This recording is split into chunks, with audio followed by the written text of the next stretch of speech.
Want to continue our look at kind of the roots of World War II being planted in the 1930s with a look at the Olympics. Now, the Olympics are one of my favorite things every couple of years. We have a Winter Olympics and then 2 years later, Summer Olympics, right? 4-year cycles are called Olympiads. And it's a time for countries to come together to compete in friendly competition. And the idea is that in the Olympics, you're supposed to leave politics at home. Unfortunately, that's not always what happens. I want to take you through a couple of different Olympic moments. I've got some great videos I'll post for you on the playlist on YouTube, and then talk about one in particular that's going to happen in 1936. The Olympic Games get their start in ancient Greece. Mount Olympus was the home of the gods, and so every once in a while they would have athletic contests at the base of Mount Olympus that become known as the Olympics. The interesting thing there is that the performers were only male. They had wrestling, foot races, things like that, and they were all done in the nude. Our own word gymnasium actually means to exercise naked. I don't suggest trying to do that in any of our gymnasiums, though. We have cameras and you'll get in trouble. In 1896, though, there's a fellow that wants to bring the Olympics back in the spirit of international competition, to have different countries have a place where they can come and compete. The idea being if we can compete on the athletic field, people will become friends, we'll have things in common, and it'll help cut down on problems. And so the first modern Olympics is held in 1896, again in Greece, but in the city of Athens. You see there, and I will not butcher the guy's name, you see there listed for you the name of the man who founded the modern Olympic Games. Like I said, every 4 years we have summer games, and so this past year, 2020, we were supposed to have summer games in Tokyo. They were postponed due to the pandemic. Hopefully we'll get those in the next year. Then in 2 years we'll have a Winter Olympics. Those actually start in the 1920s, is the first time we have a Winter Olympics being held. I want to show you just a couple of things before we talk about the 1936 Olympics, where a couple of times politics coming into the Olympic Games. This image is taken from the Mexico City Games in 1968. The two men that you see there in first and third are Tommy Smith and John Carlos. They're both from the United States. They're African American. And during the medal ceremony, when they played the national anthem, these two men lowered their heads and raised black gloved fist in a symbol of the Black Power movement, trying to draw attention to what they felt were unfair racial practices going on in the United States. People went nuts. These two guys actually had their medals stripped from them when they refused to apologize for what they'd done. Even though there were terrible racial conditions here in the United States, we felt like this made us look bad. The Olympics were supposed to be a place where this didn't happen, and so these two will pay a steep price. In more recent years, they're regarded, of course, as heroes for taking a stand for those important issues. Like I said, in the 1960s, that was not a very popular stance that they took. 1972, there's a controversy. Ever since basketball had been introduced into the Olympic Games, the United States was undefeated. We had won every gold medal and never lost a game until the finals of the 1972 Olympics. We're playing the Soviet Union. Now, this is the Cold War, so there was always a lot of tension when the United States and the Soviet Union had to play in any kind of sports in the Olympics, but basketball was kind of our thing. At this point in time, we did not send professionals. We sent college kids to play. Probably the most well-known member of the Olympic team for the United States today is a guy named Doug Collins. Doug Collins went on to be a basketball coach. He coached Michael Jordan, who's done several stints in the NBA. His son Chris is now the head coach of Northwestern University. But The United States wins when Doug Collins hits 2 free throws to give him a 1-point victory, and time expires before the Soviets can get a shot up. Until the referees step in. They put more time on the clock, give the ball back to the Soviet Union. After doing that a third time, the Soviet Union will score and defeat the United States.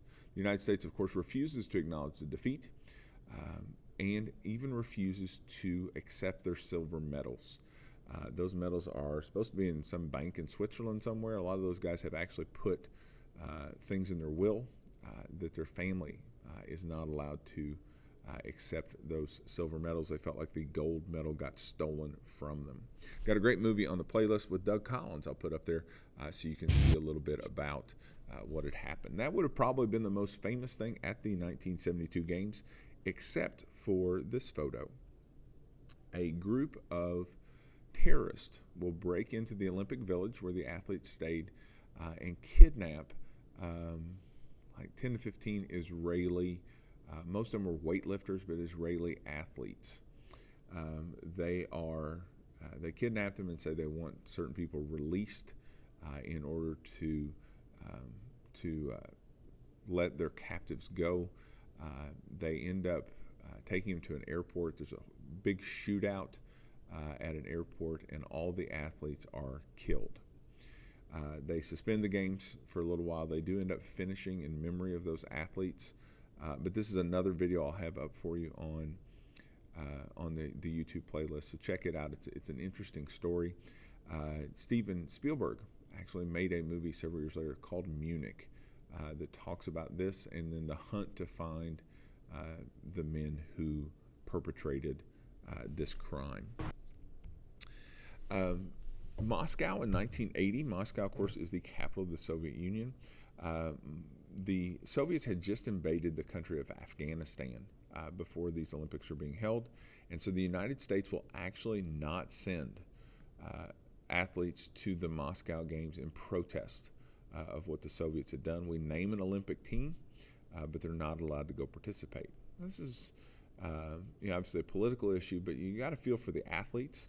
A lot of times Olympians have one shot at Olympic glory, and so by not letting those folks go and compete, you're taking that opportunity away from them. The Soviets do show up to Lake Placid for the Winter Games. Historically, they were better at the winter sports than we were. The most famous thing that happens at those Olympic Games, though, is what is known in history as the Miracle on Ice. We've got the movie Miracle in the film library if you're interested in seeing a little bit more of this story of a group of college kids who come together to play for their national team and upset the Soviets in one of the biggest sports upsets in history. It's called the Miracle on Ice because Al Michaels, guy that does Sunday Night Football these days, was calling the game, and as the time expired, he yells into the crowd, "Do you believe in miracles?" This same team for the United States had been beaten 15-2 by the Soviets before the Olympic Games started, but managed to upset the Soviets in the semifinals before going on, I believe, to beat Finland for the gold medal.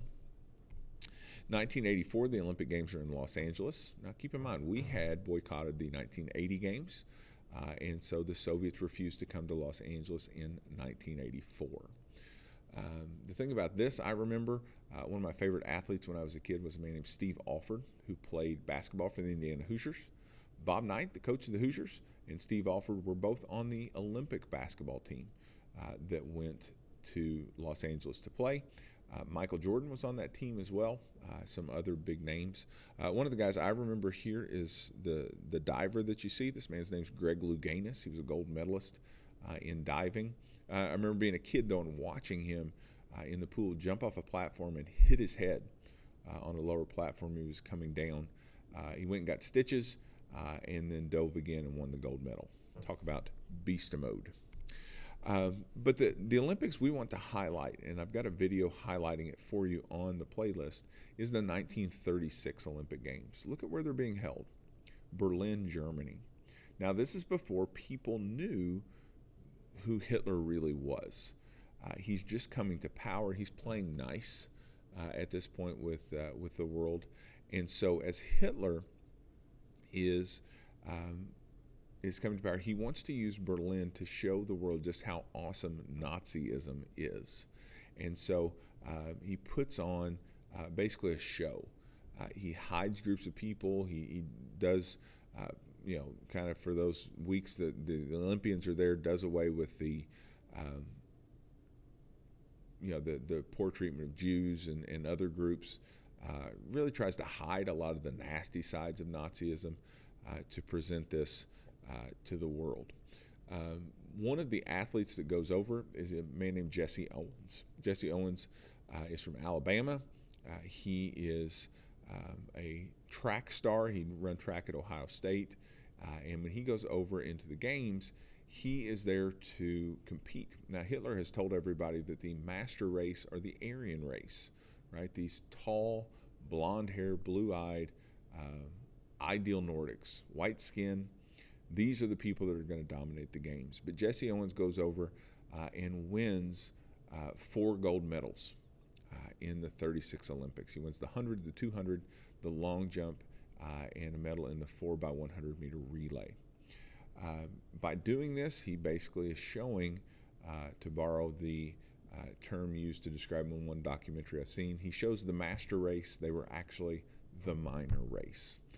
It's a fascinating story. He actually had his life turned into a movie, which, you guessed it, is in the film library. But it tells a cool story of the 1936 Olympics. One other person in the 36 Olympics, you might recognize the name of Louis Zamperini. He is the subject of the book and the movie Unbroken and competes in the 1936 Olympics. But check those videos out. I think you'll enjoy that view of the 36 Olympics and what they meant on the world stage, what they meant for Jesse Owens in particular.